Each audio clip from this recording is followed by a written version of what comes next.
My sister stole my husband and got pregnant by him. My parents said she's happy now. Let it go. So I cut off every single one of them. Sent a group text saying, "Congratulations. You traded your daughter for a home wrecker and blocked them forever. Now they're blowing up my lawyer's phone begging." Megan, my younger sister, 2 years younger, but always decades behind. The screw-up.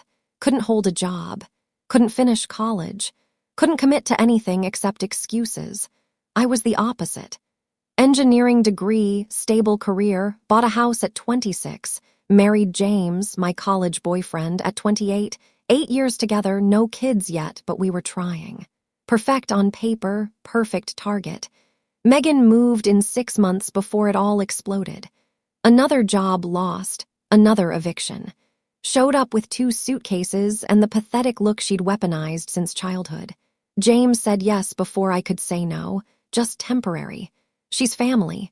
Family. That word used to mean something. 2 weeks turned into 4 months. While I worked 60-hour weeks supporting all 3 of us, Megan was in our guest bedroom with my husband. I found out the worst way possible. James came home one evening and sat me down. He told me someone was pregnant. I assumed it was good news. We'd been trying for a year. I was thrilled. I called everyone. My parents' friends started planning the nursery. 3 days later, Megan and James sat me down in my living room. The baby wasn't mine. They'd been sleeping together for 3 months. They were in love, wanted to be together. Sorry, but it was real. I needed to accept it and move on. I sat on my couch, my house, listening to them explain why they were destroying my life. They looked calm, rehearsed. "We didn't mean for this to happen," James said, reaching for my hand. I pulled back like he'd burned me. "How long have you been planning to tell me?" Megan answered. "We wanted to be sure to know it was real." I laughed, actually laughed. "You sleep with my husband for 3 months. Get pregnant now. You're sure? Don't make this harder." James said, "We're trying to be respectful."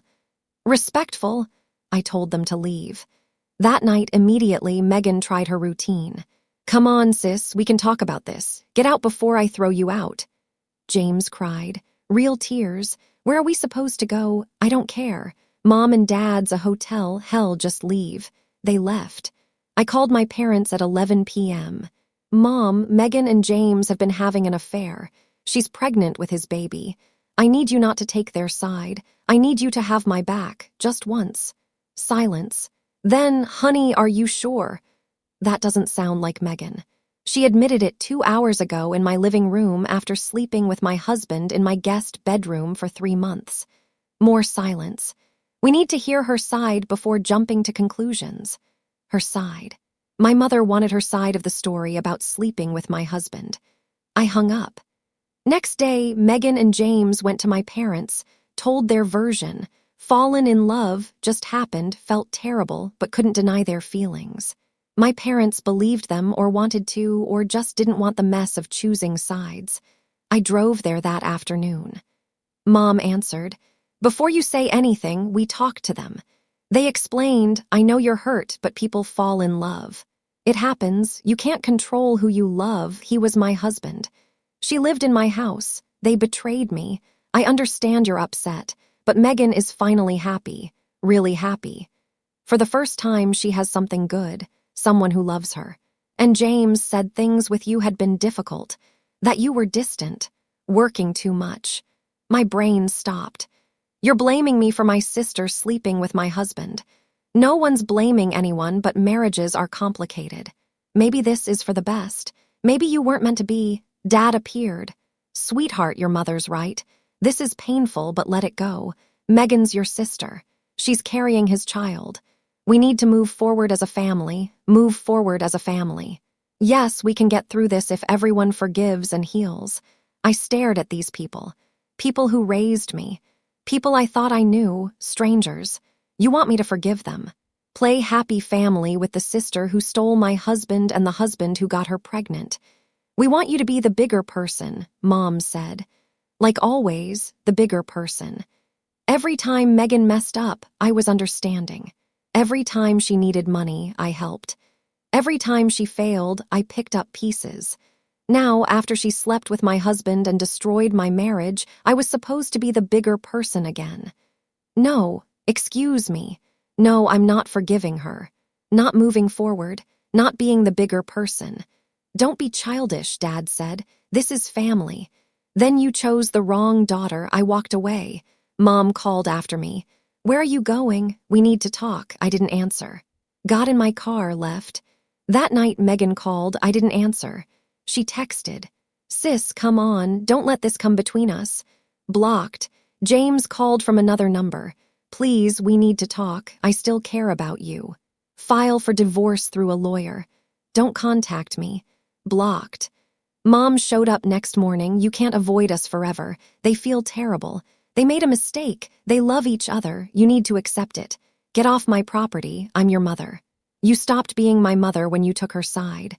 Leave or I call the police. She left crying. Called me cruel. Said I'd regret this. I didn't. 2 weeks later, extended family knew. Aunts, uncles, cousins, everyone had opinions. Half thought I was overreacting, should forgive and move on. Family first. The other half were sympathetic but quiet, didn't want involvement, didn't want sides. No one told Megan and James what they did was unforgivable, not one person. I filed for divorce. Simple, no shared assets, no kids, just papers dissolving what died when my sister touched my husband. James contested, wanted support, claimed he sacrificed his career. My lawyer destroyed that in 15 minutes.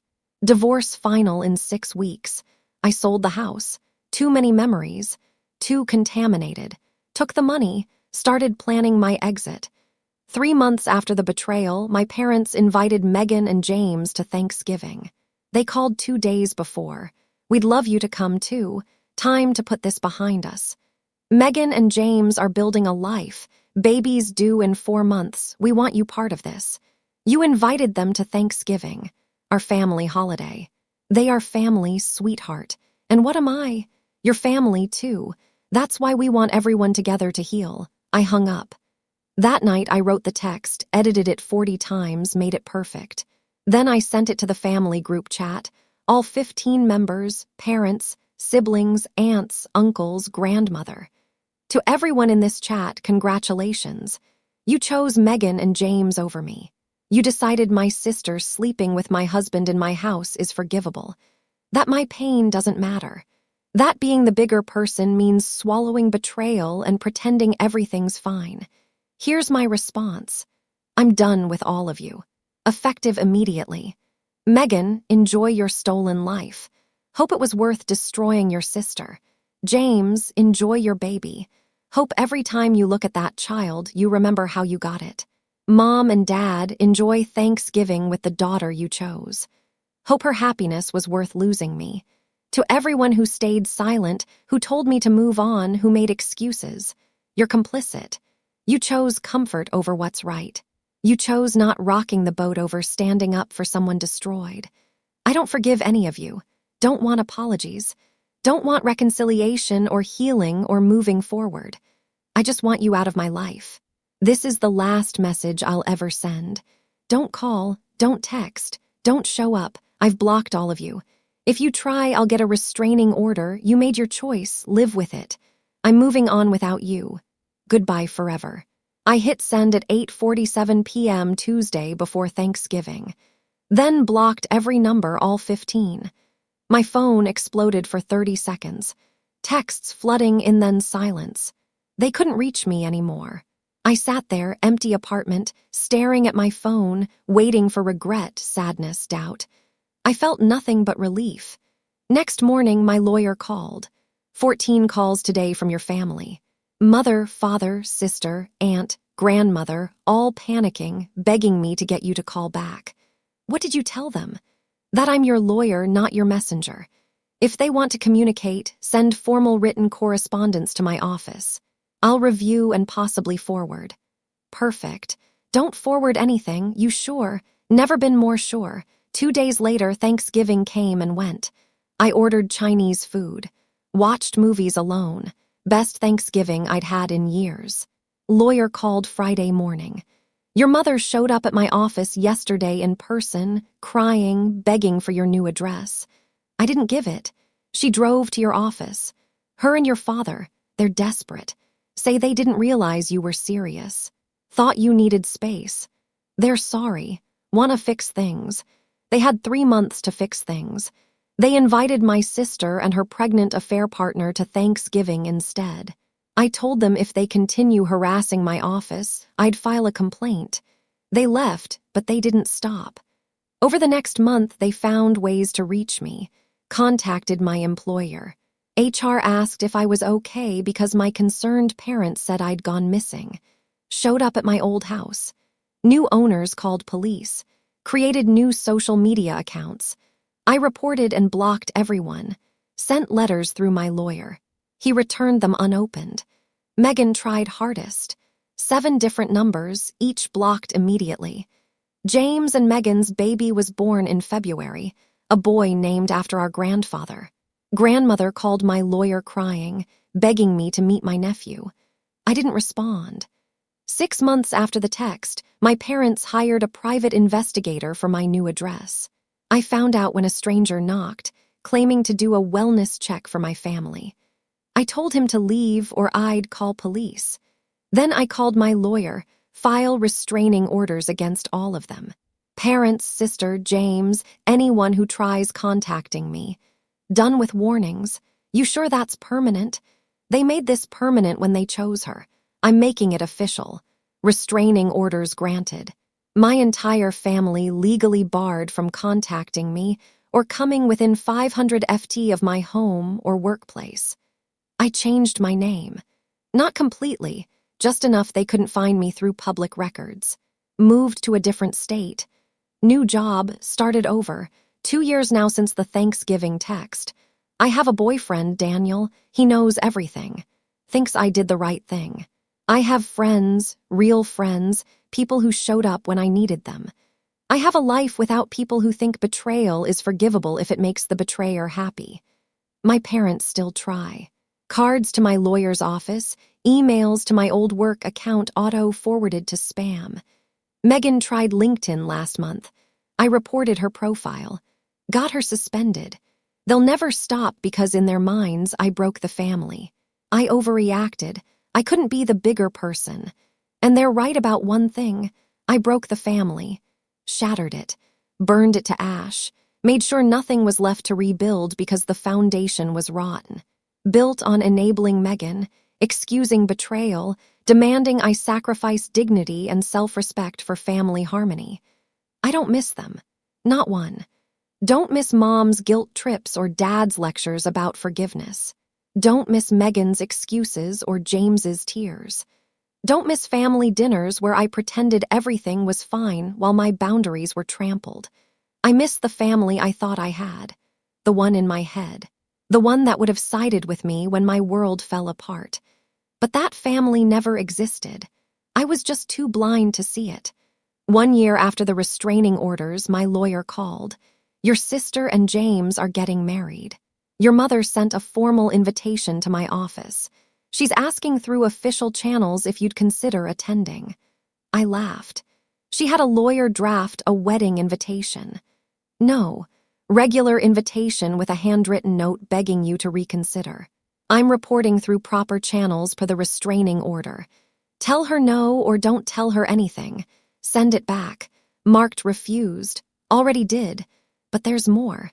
She's requesting a mediated family meeting. She'll pay for a professional mediator, neutral location, whatever you want. Says the family is falling apart without you. Good. Let it fall apart completely. Your call. But I have to ask, as your lawyer and someone who's watched this, do you ever think about reconciling, even for closure? I got closure when I hit send on that text. Everything since has been them refusing to accept their actions have permanent consequences. Quiet moment. Fair enough. I'll keep returning their correspondence. The wedding happened without me. I know because Marcus, my former best friend, texted a photo. Marcus was the one person from my old life I'd kept contact with. He'd been at the wedding invited by my parents in some desperate attempt at normalcy. The photo showed Megan and James at the altar, my parents beaming front row. My nephew, now a toddler, held by my grandmother. Marcus text, "This is messed up. Your whole family here pretending you never existed. Like you're the villain for not forgiving. Thought you should know. I appreciated it, but I didn't need to know." Their ability to rewrite history without me just confirmed I made the right choice. 6 months after the wedding, Daniel and I got engaged. Small proposal, private, just us on a hiking trip. No family to invite. No drama to navigate. Perfect. We set a wedding date for spring. Started planning. Guest list of 40 friends, his family, colleagues. Not a single person from my blood family. Daniel's parents asked the question I've been waiting for. Do you want to invite your family? Even if they've been difficult, it's your wedding. Sometimes big events help reconciliation. My family doesn't exist anymore. The people who share my DNA made their choice 2 years ago. I made mine. Nothing to reconcile. Daniel squeezed my hand. We just want to make sure you won't regret it later. Only thing I regret is not cutting them off sooner. Not setting boundaries when Megan's mess became my problem. Not walking away the first time they chose her. His father nodded.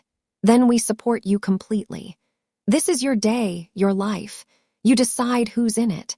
That meant more than they'll ever know. First-time potential in-laws didn't pressure me to work things out or give them another chance. They just respected my decision and moved on. The wedding was perfect. Small, intimate, drama-free, no unexpected guests, no last-minute pleas, just people who cared celebrating our happiness. We honeymooned in Italy. 2 weeks not thinking about betrayal or broken families or restraining orders. Just us exploring cities, eating incredible food, building a life with nothing to do with my past. Last night in Rome, Daniel asked the question I knew was coming. Think they'll ever stop trying? Probably not. In their minds, I abandoned the family. I'm holding a grudge. They'll never accept they created this. Does that bother you? No. Their refusal to take responsibility is exactly why I cut them off. If they'd admitted they were wrong, sided with me instead of making excuses for Megan, we might have found a way forward. But they didn't. They chose comfort over integrity. So I chose myself. I'm proud of you. I know that sounds weird, but I am. Most people can't do what you did. They stay in toxic situations because society says family is everything. Family is everything. But family isn't blood. It's who shows up when your life explodes, who stands beside you instead of with the people who destroyed you. My family didn't, so they're not my family anymore. We flew home next day, returned to our life, our real life, the one we were building together, free from people who demanded loyalty without offering it. 2 years after the wedding, Daniel and I had our baby. We hadn't been trying, weren't preventing, just letting life unfold. When we told his parents, they cried happy tears, talked about being grandparents, started planning a nursery. When we told friends, they celebrated, threw us a surprise shower, showed up in all the ways that matter. No one from my blood family knew. I preferred it that way, but somehow they found out. Don't know how. Maybe Marcus mentioned it. Maybe they were watching social media despite restraining orders. Maybe dumb luck. 3 months into my pregnancy, my mother violated the restraining order. She showed up at my workplace, walked into the building, asked for me at reception, refused to leave until I came down. Security called.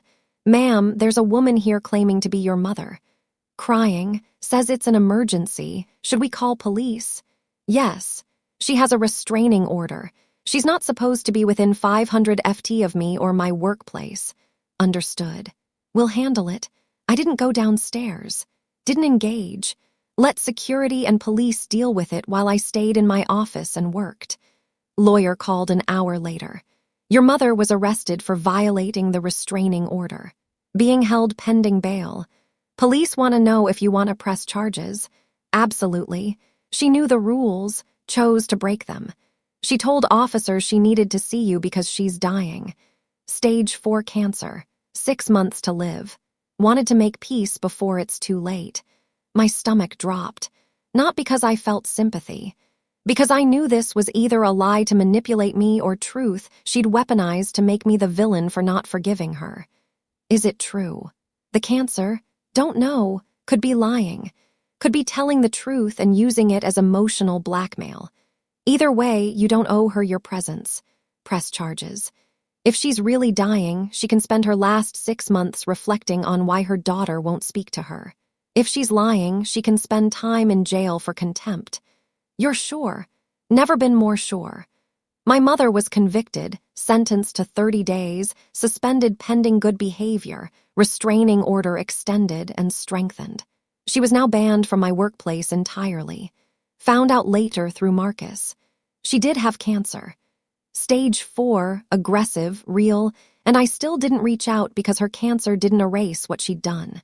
Didn't undo her choice to side with Megan. Didn't make 3 years of harassment acceptable. Dying doesn't grant you absolution. It just means you're running out of time to earn it through genuine change and accountability. She never did either. My mother died 6 months later, just like the doctors predicted. I wasn't at her funeral, wasn't contacted, didn't send flowers or condolences. Marcus texted, "Your mom's funeral was today." Megan gave a speech about family and forgiveness. Your dad barely held it together. They're all destroyed. You weren't there. I didn't respond. Nothing to say. Week after the funeral, my father tried reaching out through my employer again. HR called me in. Your father contacted us. Says your mother's dying wish was for you to reconcile with the family. He's asking if we can facilitate a meeting. No, he has a restraining order. If he contacts this company again, I'll file harassment charges. Understood. We've already told him we can't help. Just wanted you aware. Father never contacted me directly again, but he started leaving voicemails on my lawyer's office phone. Dozens of rambling messages about regret and loss and how my mother died heartbroken. My lawyer stopped listening after the first 5. Saved them all in a file in case we needed evidence of continued harassment. 3 months after my mother's death, Daniel and I had our baby, a daughter, healthy and perfect. We named her after Daniel's grandmother. No connection to my family, no olive branch, no invitation for reconciliation, just a name we loved for a child they'd never meet. My in-laws were incredible, present for the birth, helpful but not overbearing. Excited grandparents who respected boundaries and showed up with love instead of demands. That's what real family looks like. When our daughter was 6 months old, I got a letter. Not through my lawyer, directly to my house, which meant someone had found my new address despite all precautions. The letter was from Megan. Almost threw it away without reading. But something made me open it. Maybe curiosity. Maybe the need to confirm I'd made the right choice. 10 pages long. Handwritten. Megan's messy script covering both sides of each page. Started with an apology. A real one for once. Acknowledging what she'd done. Admitting she'd destroyed me. Accepting responsibility. Then it shifted. She wrote about how her life fell apart after I left. How James resented her for costing her family.